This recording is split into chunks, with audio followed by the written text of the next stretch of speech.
This show can be found on Podcast DC, the new local app with hundreds of options in local news, health, and, of course, of the DMV region. Download the Podcast DC app to hear all the Empire shows as well as the other great content. Empire.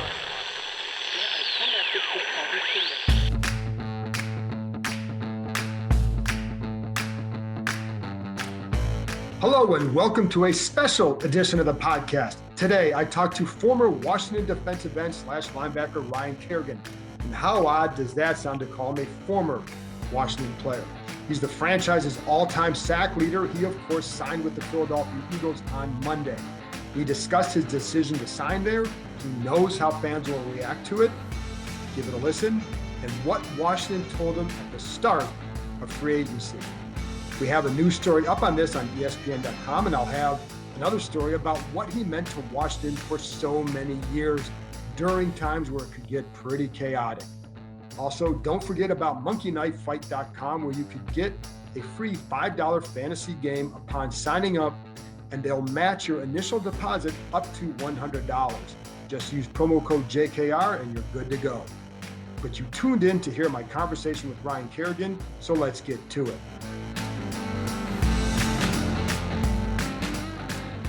All right, Ryan, big news today. What led to the decision to sign with the Eagles? Well, John, it was a interesting process, the free agency process. I've never been in this position before, and so I really wanted to, take the time to, give each, scenario that was presented to me, due diligence and due credence. And at the end of the day, after taking a visit to Philly, I just felt like that was the best move for me. I really enjoyed my time with the coaches there. Coach Sirianni, Coach Gannon, I feel like are, guys that I'm going to work well with, and guys that I think are going to, do things in the right way. And I feel like, I'm excited to be a part of it. When did you visit with them? I visited with them last week. What is it that you heard from them that, because we all know what you were looking for, more time, chance to start. What did you hear from them that made it a good fit for you? Well, whether I'm a starter or not in Philly, which, look, they got Brandon Graham and Derek Barnett, guys that are entrenched there, right, who are bona fide studs in this league. And so, but I do know that they like to rotate their guys in a lot, and the guys, they play a lot.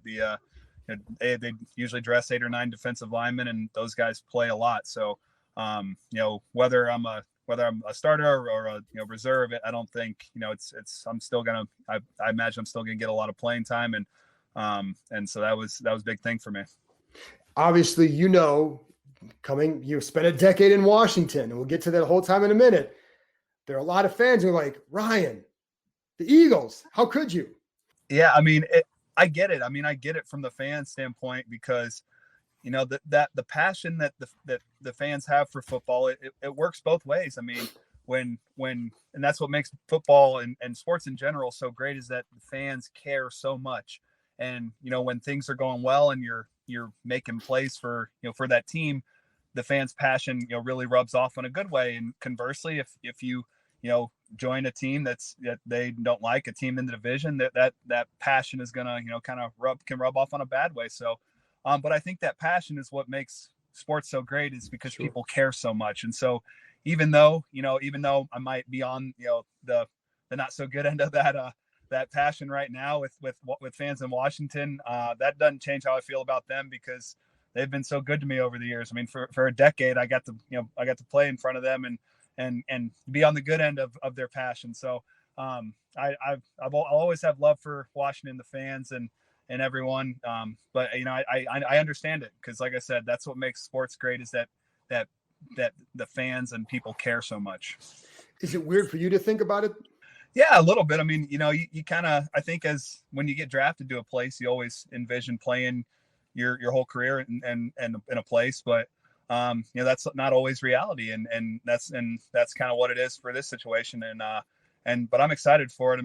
Having gone to Philly for so many years, I know how passionate their fan base is, and they've had a lot of recent success. We're in the playoffs 3 of the last 4 years and won the Super Bowl one of those years. So I'm excited to be a part of it. It'll be exciting not to have your bus pelted with eggs when you drive in there too, I'm sure. Right. Yeah. I mean, usually when I pull up to Philly, I was met with a lot of, middle fingers and F-bombs. And now I'm, hopefully going to be, greeted with a few more cheers there. Were there other teams that you were considering at the end? There was a couple, but I won't get into those, but I felt Philly, from the second I got to Philly, it felt like the right fit for me. What was it like with Washington? Because I had heard that, the door wasn't closed on your return, but clearly you were still out there. So what kind of talks were going on with Washington, if any? Well, I spoke to Coach Rivera and Mr. Snyder at the start of free agency, and they said that they were not going to try to re-sign me. So I think, which I don't think was a total surprise to me, because I was with the team for however many years and months that I feel like if they were intent on bringing me back, then those talks probably would have started before free agency. But they were forthright and clear from the start that they just intended to move forward without me. So Ryan, did you have any further talks with them? I don't really want to get into that. I just know they were forthright, like I said, and clear from the start of free agency that they were about the direction they were moving in, and that was so I appreciated their directness. How do you, when you look back at your career here, because I think people are going to look at you consistent, durable, how would you sum up your time in Washington? Yeah, I mean those are two things that I really want people to remember me as, is consistent, someone that whether things were going well or things were going poorly, that I was still gonna try my best to bring it, and just to know that like my preparation didn't change, no matter if things were if it was late in the season and we were out of the playoffs, or if it was first in first couple of games of the season, I was bringing it, not just on game day, but in the preparation and meeting rooms, on the practice field, that I was giving it my all, because I know I felt a passion for playing there and for playing in front of those fans. Was it hard at times, because there's so many ups and downs here? We know about drama, we know about all this stuff. Was it hard to maintain that at all, or was it just you just kind of blocked it all out? No, it wasn't hard, because I felt like I still had a job to do no matter what was going on there, and I wanted to be a reason of positivity and optimism. And what do you have a couple of memories? We talked the last time I had you on the podcast about some memories you have, but when you look back, what are some of the ones that jump out to you? I mean, like we had mentioned last time, the strip sack against the Cowboys in 2018 at home was so cool. Just because I'd never heard the stadium so loud, and it was such a it was at the juncture of the game that it was at. That was really, really cool. The pick six in my first game against the Giants was unreal. I mean, I'd never scored in college, so to do that in my first pro game was pretty awesome. But I think when I think back, what I always come back to, our 2015 team that went to the playoffs, won the last 4 games, went to the playoffs.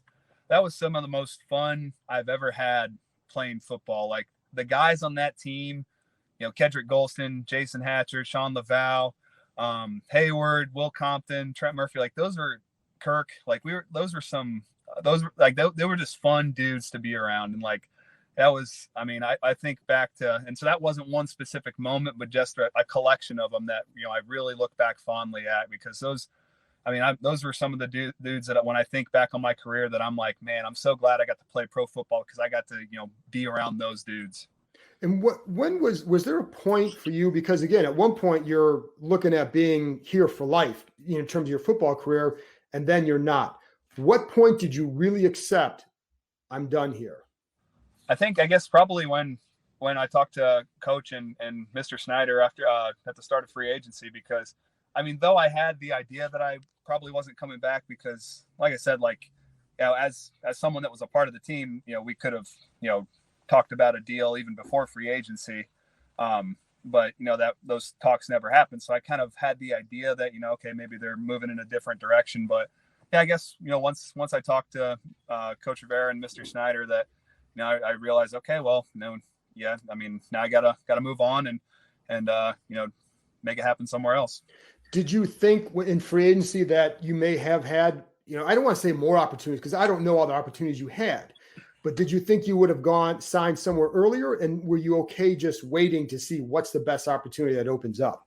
It was definitely at times slow, but at the same time, it's like I feel like it all worked out because I'm going to a pretty cool opportunity, and so it was a weird process and a weird year to be a free agent, I think too, because I know with the salary cap, right. That was a lot of teams were not as quick to act and because of that, and so it was different, but like I said, I'm very happy to be going where I'm going, and excited to get rolling with them. Last question. As you leave here, and I know one of the things that you always wanted to be is to be here when it turns around. Do you feel like they are? Like, can you look from afar or, I guess now outside there and say like, yeah, I do think they're going in the right direction? Or how do you view Washington at this point?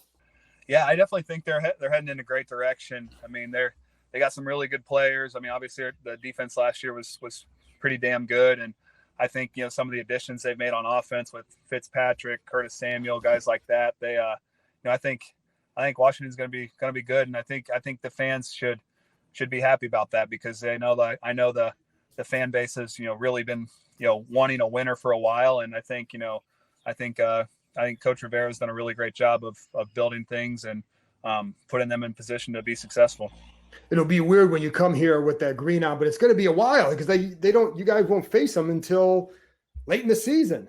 I know. I think both games against Washington for Philly for us will be in December, late December. So yeah, that'll be it's kind of a hurry up and wait thing, but I mean that'll definitely be cool to play against them. I mean those are all my friends, and even going against guys like Sheriff and Morgan Moses and Chase Roulier, like those are guys that those are my boys. So that'll be fun to play them. I apologize. Did playing them 2 games, did that matter at all? Did the chance to play these guys 2 games factor into it, or do you care? No, not at all. I mean, I'm not like, I got to get revenge. Like, get revenge on Washington. Like, the place has been so good to me. Like, no, like I'm not. That wasn't a thought at all.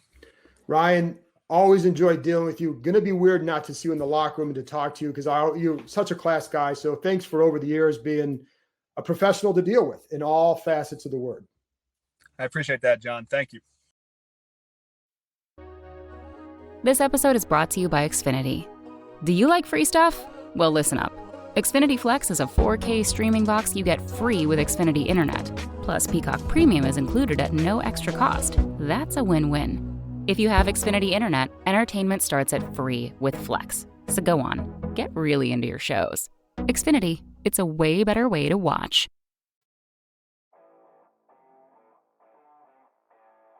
Hey everyone, I want to tell you about a fun new offer from Monkey Knife Fight that can enhance any sports experience, whether you're at a game, on your couch, or in a bar.